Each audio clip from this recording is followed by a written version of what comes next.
Hey there, this is Jexy with the Systems Alliance, and in this video, I want to go over the AT&T purchase of Time Warner and how that's going to affect your favorite characters and shows going forward.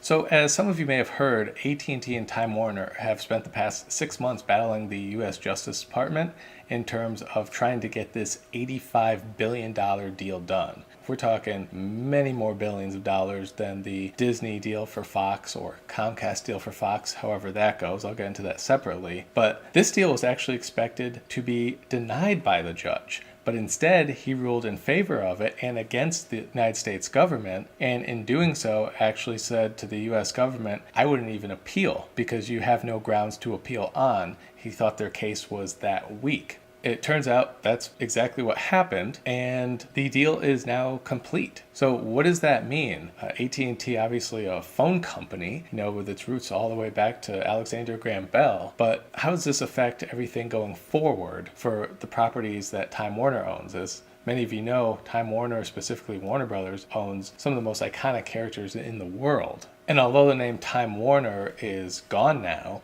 it is keeping the name of some of the brands that you probably know, such as HBO, CNN, TBS, and Warner Brothers. The three business units that make up Time Warner, HBO, Turner, and Warner Brothers, are now going to be known as Warner Media as part of AT&T. This is obviously also contributing to a bunch of mix-up at the Time Warner studios, specifically for the DC film. So you're seeing a lot of positions change, a lot of people losing their jobs, and that's kind of what happens when you have a big merger like this. So it's not really unexpected, but it's definitely causing some disruption. However, there is some interesting news that has come out of this. So as many of you know, the Justice League movie was pretty much a disaster as far as filmmaking goes.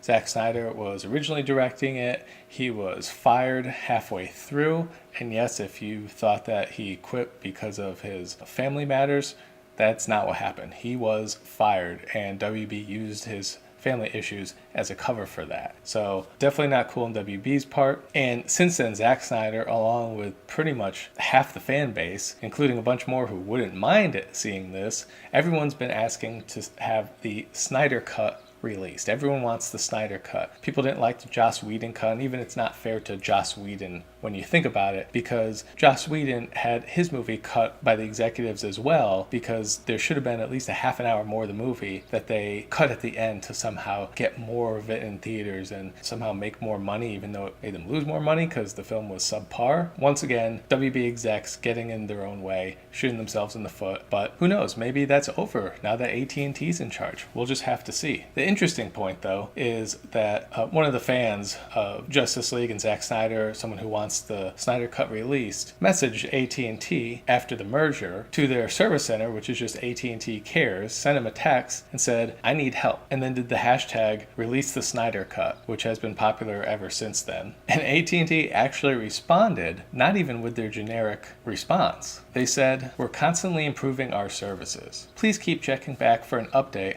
on the release of the Snyder Cut. Thank you. Now, obviously you have someone who officially works for AT&T sending a message like that. Of course, it was taken as a bit of a joke, but at the same time, new bosses are in charge. They don't have any of the grudges or any of the bad feelings that WB execs may have had, so we'll have to see. That'd be pretty cool. If AT&T ever wanted to get a PR bump, that would definitely be it, by not just allowing the release of the Snyder Cut, but assuming the Snyder Cut was never quite polished or fully finished, maybe polish it up a bit, spend a few million and make some millions more on the home market with DVDs, Blu-rays, etc., digital. So that would be pretty cool to see as well. Now, as expected, there are repercussions from the judge allowing such a deal to go through. One of those is the deal that Disney's trying to do for the Fox assets, which include Marvel, to get everyone in the same universe, in the Marvel universe for them. And it has caused both Comcast to raise their offer, which was already previously besting Disney's, and for Disney to now have to come back and consider a serious offer as well. So I'll get into more of that in another video, but it just shows that now that Comcast knows this deal can be done, they're definitely trying to save themselves, as they've been losing subscribers as people keep cutting the cord for cable, and they know that they need to get into the future, and the future is content